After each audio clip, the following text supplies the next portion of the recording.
Hi there, YouTube community. It's Hannah.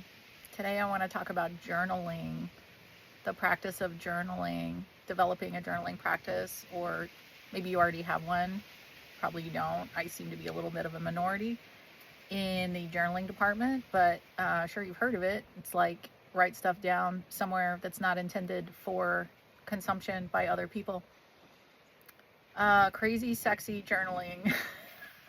Hot topic journal. I'm being sarcastic. Like, as far as I can tell, nobody in the world gives a single fuck about journaling. I just care about it, you know? Uh, and I spend a lot of time journaling. Um, like when I'm at work, I have a lot of downtime, like on the clock at work, also at home, also when I'm traveling, also on the airplane, also at the airport, also at other people's houses. it's, it's almost a daily practice. For me, there's certain things like I'm feeling a little bit not low energy, but I'm just like I'm really mellow today because I had a really good lift. In between my sets on my lifts, I play guitar and like practice my songs that I've written, and I want to bring that to you later when those are sounding better. That's something I want to incorporate in my videos. You know, I do sprints at the park. Like, this is when I'm home. I do sprints at the park every morning with my dog.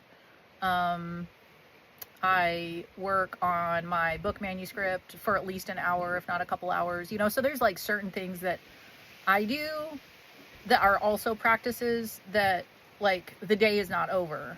Like a YouTube video, like, which is something that I've recently added that I want to cultivate, you know, this dimension. So there's certain things that the day just isn't over until I've done those things, right? Journaling isn't like that. Like, journaling is like a pressure release valve. It's a treat. It's a lot of things for me.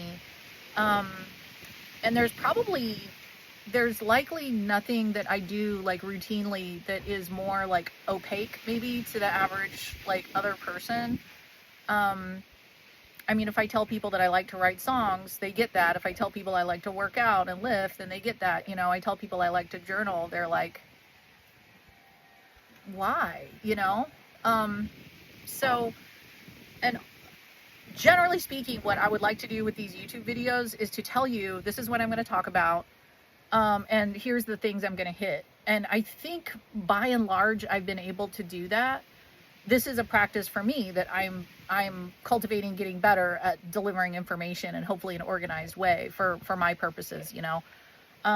This is a subject where I don't feel able to do that. I think journaling is a really intuitive process for me. And I think talking about journaling right now is going to be a really intuitive process for me. You probably already like hit stop and fucking moved on to the next video, and that's okay. You know what I mean? Like, I don't expect this to hit with a lot of people. That's fine. For me, journaling, the thing that surprises people the most, it seems, is that I don't ever go back and read my own entries. They're not dated, nothing like that. They're not even really I do this on my computer in a secret document that no one would ever find. I mean, even if I died and like somebody got into my computer, like, you would never find this document. Also, when the document itself becomes so unwieldy, and I have it set up in such a way that I don't even have to look at the previous entries in order to get to just a blank new spot on the document, because I don't want to see that shit. Like, not only do I not want to go back and read my journal, I don't even want to see what it is that I wrote yesterday or last time scrolling in on my way to like the next blank spot, because and I think this is surprising for people also, when the journal is so full of words that it's become like unwieldy and it's just kind of like a big document. I just select all and I delete forever, and then I just start over again. And, you know, I think I'm on my current computer, I'm like on like the 9th version of this. I don't give a single fuck about reading what it is that I've written. That's not what it's for. And the analogy that I make is that it's like a snake skin that I'm shedding, and I want to be a sleek, glossy, beautiful, sexy snake, you know, who's like shedding skins as it becomes necessary to do so. And journaling for me is a process of shedding those skins, which is very helpful and very important But I have no interest, as the sleek, glossy, beautiful snake that I am, to like go slither back to this old dried out husk of a snakeskin that I already shed and try to like squeeze myself back into it. Like, that's to me what reading my old journal entries would feel like. I just don't want to. I don't want to. Like, the whole point is to like cast it off so that I can emerge sleeker and glossier. Like, so, and really, for me, I know this maybe seems like counterintuitive based on how some people approach things, but for me, like, actually everything I do is about the end result within me, like cultivating a better, more optimized person within myself. And the castings off of that, which might be something like this YouTube video, or songs that I've written, or things that I've published, or anything at all, poems, whatever, largely those are because I'm an artist and I like to make art, you know, that does like grab the reader or the listener or whatever. And that's a beautiful process too, you know, to have to think about how to make something so true and so real and so like that, like to really hit on the germ of like, what is that emotion? What is that like feeling place? Like, what is that flavor that I'm distilling this down to, and then to create a sort of like craft around it so that someone else can be brought into that world emotionally too. Like, I really like that. That's not what, like, I like journaling is because I need something that isn't about anybody else. And I don't think I'm alone in that. Like, to me, it's crazy that people don't journal or something equivalent to that. And maybe lots of things are equivalent. Meditation, I would say, is not equivalent to journaling whatsoever. I think meditation is also important. I am perpetually somebody who gets the value of meditation and personally just doesn't do it. I just like haven't like fit it in. And when I do fit it into my life, I'm like, this is amazing and I'm never going to stop doing this. And then I stop doing it. I don't have a good history of meditation. And like, you know, it would be easy to say, oh, well, I journal, so it's not the same thing at all. Like meditation, you're trying to just like let the thoughts go. And journaling is a very, for me, like, connecting the head to the heart, and it's a thoughtsy kind of process there. But I don't go back and read anything. That's not the point. It's not a diary, you know? And I keep this document on my computer for a couple of reasons. First of all, like, I've always been interested in expressive writing ever since I was a kid. And so certainly before there were computers and before I learned to type, which could be a barrier. I mean, it might be better for you to do it like longhand if you aren't real strong at typing, or maybe you should just get strong at typing or whatever, or do a little shorthand weird. Like, I have like all kinds of abbreviations I use. If you could read my journal right now, which you never will, I swear to God, nobody ever will. You probably wouldn't even be able to really understand most of it, because I've abbreviated so many things, and I just put like select, learn, like I've like forced my computer to like learn all the weird little stuff that I say, because I don't want to like have to type it out every time. But yeah, certainly back in the day, back in my younger days, I had, you know, little diaries or whatever. And I mean, this has been like a strong life force energy for me for a long time, is like expressive writing. And I would write in those. And so a couple reasons that I've abandoned that. Okay. Reason number one, it just takes too long. I can type a lot faster than I can write longhand. I can think a lot faster than I can type. And so you might say, well, why not just sit and fucking think, you know? And it's because I actually do need something to kind of like slow down the process and to like anchor my thoughts. And so typing, even though I'm really fast at typing, it like slows the entire process down enough and gives it enough traction that I'm able to get something a lot different out of it, versus if I were to just sit and think. Like, somehow that's too airy-fairy. It's like too ethereal. It needs to be grounded somehow. And typing for me is the best way to do that. Journaling like longhand with a pen or a pencil, I think it was always agonizing, but there was no other alternative. And now that I, you know, have fully switched to typing things, you know, for decades now, I can't go back. Like, every time I have to write anything by hand, I'm like, ugh, you know, I can't believe I used to do this. The other reason is because certainly I had, you know, multiple instances of like jealous boyfriend guy like searching my room and like finding my journal and being like, what the fuck is this, Hannah? And I'd be like, you know, um, which is again like going back to I think what's a seminal and important primary point of this video is that whether it's journaling or not or whatever, like we all deserve and need a place, a construct, some kind of thing, some kind of time and place where we can be completely honest with ourselves without fear of repercussion, without fear of discovery. And I mean, I'm a fucking good person. You know what I mean? It's not like I have like crazy ass skeletons in my closet or whatever, but it's like I need something that I don't have to cater to anyone else's sensibilities or how they're going to misinterpret my shit or like misinterpret me or not know. And then I'd have to explain that thing or whatever. And it's like, yeah, I love all these other forms of like creative self-expression and artistic self-expression where I do create that world for people and I try to give enough context, but keep it going. And like, you know, I like that, but I deserve something of my own. I deserve my own secret garden, you know, and you do too. Everyone does. And if you can't think right, like as I'm saying this, if anyone is still watching, which I kind of fucking doubt, but if you are, amazing.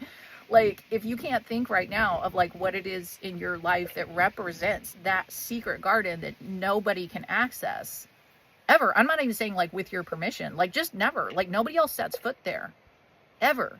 Like that is your space to say and think and feel anything that you want, however lofty, however horrible, however petty, however shitty, however dramatic, however emotional, however childish that might be.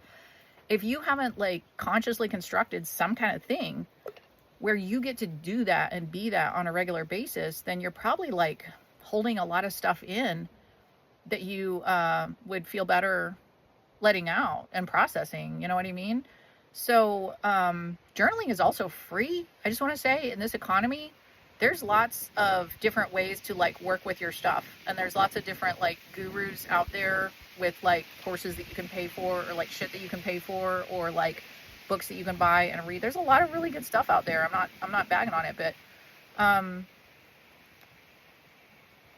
just always a big fan, and this is true in terms of our like inner health terrain, like our emotional and psychological landscape, like on the inside, and also our physical health, and those two things aren't disconnected. I just like my assumption is that I'm going to be my best doctor, and largely lots of us have been convinced otherwise and talked out of that, and we have white coat fever and we feel like we need to go to some kind of subject matter expert and have them tell us what's wrong with us. And you know, sure, there's a time and place, go get a fucking MRI or get some blood work or something like that. Like I'm not like hardline here, but I think you have to know that nobody is going to figure your stuff out like you, because nobody has been there except you. Nobody understands yourself like you do. Nobody understands yourself like you do. Nobody feels the way that you do. Like, no, like it's not anybody's job to either. It's not anybody's job to get you. It's your job to get you. So, another thing that I think is important is that I think there has to be like a baseline assumption. This isn't even just about journaling, but this is about like literally everything. There has to be a baseline assumption that no matter how mundane life feels, which is certainly full of minutia and inconveniences and struggles and all that and occasional good times, right? It's actually not like we each are actually powerful, magical, beautiful, incredible, like earth-shattering beings. Each of us are. And I have proof. I have proof of that. I know that just sounds like some gaslighting that I'm like telling myself and telling you. But when people, I get piss tested for work, so I don't do drugs. So I can't actually like personally vouch for this, except I just kind of live in this space all the time. people have often told me that I'm like the most far out or like dialed in or whatever person they've ever met who doesn't do hallucinogenic drugs. I'm like, thank you. I, I don't. I get piss tested for work, and I don't want to do hallucinogenic drugs because I don't feel like I need to. If anybody needs to, like, I have a different way, you know. But when people do, when people drop acid, or when people take mushrooms, or when people do PCP, you know, psilocybins, marijuana, all these like mind altering, veil dropping substances, which they'll never be legal because the only things that we legalize are the things that, you know, serve to like disconnect you and keep the veil there, like, you know, maybe like reduce your inhibition, stuff like that. But I mean, the CIA experimented extensively with PCP. Like, come on, you know, like there's absolutely some stuff to this.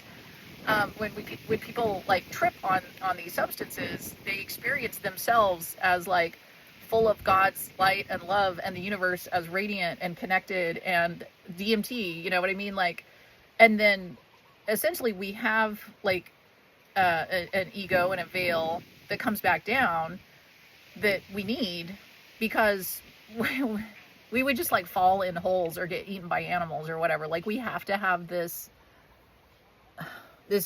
wall that comes up that separates us from the actual like magic and majesty of like who we are in the world that we occupy, because it's also very dangerous and we need to be able to defend ourselves, you know. But that's what, like, when I say like each of us is like this magical hybrid like god mammal creature that is like literally one of a kind, and the experience that we're having here and the medicine that we have for other people is something that has never existed before and will never exist again.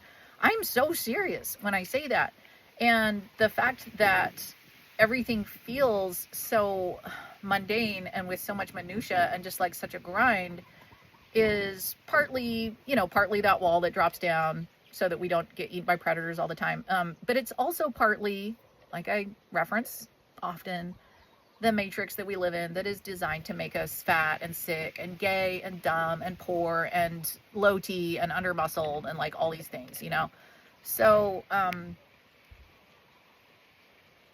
when I am journaling, which apparently to other people sounds like a machine gun, it's just like, but I can't hear anything or see anything. Like when I'm journaling, it's just like, I just go in this whole other, I'm like in the zone, you know? Same way with writing anything really.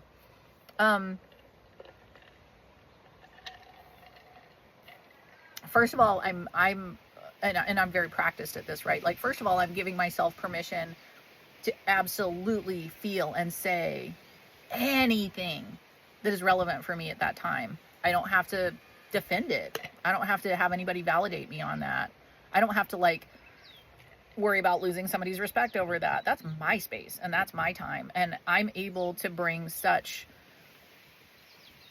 transparency to bear with other people, and to like have my shit like settle down enough and like enough out of the way that I can actually hear what they're saying to me and like see them through the eyes of love and, you know, compassion in many cases, not every case, you know. I'm not like, I haven't like ascended to a Christ-like state yet, obviously, but like in many cases I'm able to bring some presence practice to bear with other people because I let myself have my, like, I didn't like try to suppress my stuff, you know. I let myself have it. I let myself have it. You got to let yourself have it, you know. Nobody has to know. You got to let yourself have it. That stuff is strong, you know. So first of all, I'm thinking that like it's a very powerfully like self-soothing kind of thing too, where, and this is important, okay, this is important, please like listen to me when I say this. Like, if your energy gets frazzled, as our energy constantly does, like look at the fucking shit that happens to us like on this prison planet. Like, if your energy gets frazzled and you react, then you're going to, it's like a boomerang. It's like you're going to launch some kind of like haphazard, not thought out energetic creation that's going to come back and hit you way harder than you even launched it, you know, because that's what we do when we're frazzled, when we're upset, when we're angry. And it's okay to powerfully back somebody the fuck off, you know, or to like react the way that you need to react in like a threatening or hostile situation. But it's better to have like removed yourself and to have the foresight to like settle yourself first so that you're acting and not reacting, you know. And I'm not trying to stand up for the other person in this situation. I'm trying to stand up for you, saying that it's going to be better for you to like think through how it is that you need to like offer your energy in this moment in a way that is going to like best benefit you, you know. So there's that too, like that level of self-soothing where you already know, like when something stressful happens to me, I mean, there's sometimes that something stressful happens and you do just have to offer something back right then because of your work or I don't know, whatever. But for me, I already know because I have such a practice with journaling that I'm gonna, I'm gonna, I'm gonna be like I'm gonna sort of like take that and sit on it and sit with it and get off, like next chance I have, like get off with myself somewhere and like work through that and like give myself, and you might be asking like work through what, like, you know, I'm mad. If you haven't worked with your stuff like in a super totally definitely private environment where you're not worried about the encroachment of like other people and their opinions, then you might not know that emotions actually have their own evolution and like escalation and de-escalation. You don't have to do it. Like you don't have to talk yourself down, and you don't have to talk yourself into things, and you don't have to talk yourself out of things. What you have to do is just let yourself have it. And then don't try to move out of something before you're ready to move out of it. Don't try to move into something until you're ready to move into it, you know.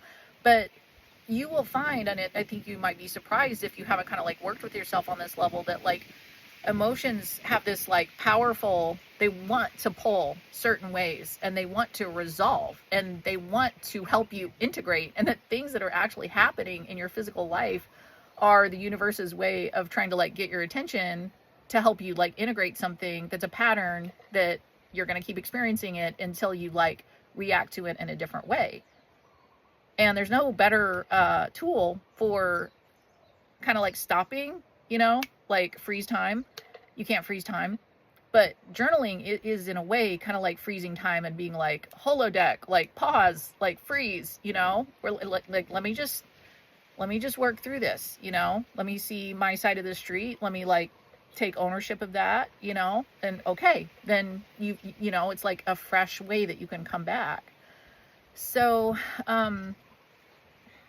you know, it might sound like journaling is overrated, but I think what's really underrated is getting a fucking handle on your energy so that it's not like leading you around by the nose and like leading you into situations that generate so much chaos and so much drama, or any chaos or any drama. Like you don't need any more chaos or drama. None of us do. You know what I mean? And you can't necessarily like ask other people not like to act a different way. Like other people are inherently out of our control. That's what's so lovely about them, and that's what's also so frustrating. But what you can do is like freeze, go off by yourself, work with yourself, you know, and like let yourself have it. Don't ask yourself to move out of it or into it before you're ready. And you might not be ready for a long time, you know. But at least you know there's nowhere to get. You know what I mean? There's nowhere to get. You're never going to be done. Even when you die, you're never going to be done. You're just going to like go to the in-between place and like probably do some fucking journaling there, you know? And then you're going to like decide like what it is that you got out of this life, and then like what it is that you're gunning for in the next life, and you're going to go reincarnate some new baby's body, and you're going to do it all again like eternally. Like you're never going to get this done ever. So jot that down, you know. So it's not about arriving anywhere. It's not about finishing anything, and it's not about going back and reading what you wrote. I mean, if you want to, that's fine, but I don't, because I emerge from I mean, there's been many times that I'll have like a huge epiphany that massively benefits my life, that if I wouldn't have like sat down and gotten still with myself and like kind of let things like settle in and settle down, then I would not have had that epiphany. It wouldn't have been like, it was like floating around out there, but it couldn't like get to me. You know, I had to like let it like come up and like enter my consciousness. So there's been many, many times that that's happened. But even when that doesn't happen, like I don't always have a massive epiphany when I'm journaling, but I feel like I'm constantly over and over again, like retaking ownership of like my worthiness, my power, my perspective, my thoughts, my feelings, where I've been, where I'm going, where I'm at, what I think, what I feel. And that's all you need to be a safe person for other people, you know? And all you need for other people to be a safe person for you is for them to do that. And it's like the one thing that nobody will do, you know what I mean? And there's a lot of like jargon and discussion these days about how to determine if somebody's like basically a safe person or not a safe person. And it's like, I mean, it turns out that like emotionally unsafe people are pretty destructive. They can really like wreak some havoc in the world. And, you know, aside from recognizing them and avoiding them, you can also work with yourself to like make sure that you don't become one, and to make sure that you're a safe person for the people with whom you share your life with, and that you don't share your life with people for whom you cannot be safe or they can't be safe. You know, I kind of hate to use the word safe, because it's like everything's so infused with woke these days that it sounds like you're gonna like hold up your, you know, trauma card or whatever. Like I'm not trying to invoke, like I'm definitely like approaching this from a kind of like metaphysical, also like take responsibility for your shit kind of level, and it feels really good to do that. And I think we just don't realize how good it feels to have an entirely private space to indulge ourselves. We're so busy trying to act grown up, or trying to act like we have it together, or trying to act sexy, or trying to act smart, or trying to act funny, or trying to act rich, or trying to act like we're not hurt, or trying to act like we're not just like screaming little fucking babies inside, because we all are. Not trying to act like we're like, you know, offended or wounded, or like still nursing a thing from something that already happened. We're supposed to be over it, or, you know, whatever. Like we're trying to act these ways, and it's easier, you know, to approach intimacy with other people, like real intimacy, if you've approached it with yourself first. And I know you'd probably think like, how interesting could journaling possibly be? Like, I know what I think. Like, I'm me. Hello, I'm me. I know what I think. No, you don't. You don't. I promise you, you don't. And you don't know what anybody else thinks either. Like, I think that the whole premise of marriage is that we believe, and I think this is true, I'm like 100% with this, but we believe that there's a person out there that we could never get tired of talking to, because it will keep being, we will keep being interested in who that person is as time passes, because nobody's the same one day to the next, like not even, you know, let alone like a year to the next. Like we're objects in motion. Like the paint is never dry on us. We're children of God. We're like animal God mammal hybrids, you know? So of course I believe that if you're not like stuck and have become dogmatic, and they're not stuck and have become dogmatic, I believe it's absolutely possible to spend the rest of your life with somebody and to continue to be fascinated in what arises intellectually and emotionally and psychologically. However, I also believe the same of ourselves. We have that same capacity to be amazed and delighted and surprised with what rises up within us. We're artesian. We're children of God. We're connected to source energy. Like, stuff is always flowing through us. If we can resist becoming dogmatic and acting like we know everything, and like shutting down other, you know, try to like lean in, not lean out, you know, don't check out, like that kind of thing. And then finally, I think my final point, I know this is long enough, is that I've always considered boredom to be a failure of the imagination, and really like a character defect. And people are really surprised when I say that. Like, it's super normal for people to just announce that they're bored, you know, and to just be bored and to be frustrated because they're bored. And I mean, even more than that, I work in an industry with a lot of structured downtime on the clock. It's like we're waiting for an emergency. We're waiting for a fire to start. And if a fire doesn't start, then we're waiting, you know? I'm super good with that because I have a lot of stuff I like to do. And then if I need to work, you know, because a fire started, then I enjoy that too. So I'm good either way. But I've had so many colleagues over the years that are just like jittery. They're just like, it drives them crazy, you know, to have any degree of downtime. And it's like, they would be better suited, and this is fucking sad, dude, but like they would be better suited to work like on an assembly line at a factory or something like that, just so that they can occupy their retarded monkey mind and be like, I'm doing something, I'm doing something, I'm doing something, I'm doing something. Like, that's crazy. And then if you don't have that, then you're like, I'm bored, I'm bored, I'm bored, you know? It's a defective character. I'm sorry. Like, you need to bring some other shit to bear. And probably you didn't have the influences in your life to know that. And I had some super woo-woo parents, so that's why I like know these things. And like, I took this in with my mother's milk, you know, as it were. But it's really amazing what being an emotionally self-reliant person who just refuses boredom, because you know that that you are an artesian well of like new fresh insight and like magical god creativity all the time, and all you have to do is just like check in with that. And it's better than any movie, it's better than any Netflix, it's better than any conversation even with another person, although those are nice too, you know? Like, you kind of have to fall in love with yourself, and there's no reason for you not to. Fuck's sake, you have every reason to fall in love with yourself. It'd be a great start for lots of things, you know? So not to get, I guess first I was like, oh, I'm too mellow after my lift, I think I'm just gonna be really low key. But yeah, I guess I'm pretty fired up about journaling. I guess I really am. I journaled today, you know. I appreciate it. I appreciate it so much, and I think that lots of people could benefit from it. I don't know how many people, you know, might take my advice on that. Probably if you start, you'll be like, what am I doing? You know, it's like, you gotta have to get used to it. Like, if you're not used to like sitting down and having a real ass conversation with yourself where like there's no holds barred and anything goes, then you might be kind of like, you know, you might feel kind of like buttoned up and like, I went to the gym today or whatever. Like, you gotta like hang loose with yourself. Like, you gotta like get in there and like be like a down ass chick with yourself, or down ass bro, or whatever. Like, you need to like get with yourself. Like, get with yourself, you know? It's fun. Okay. That's my rep for journaling. I hope you appreciated it.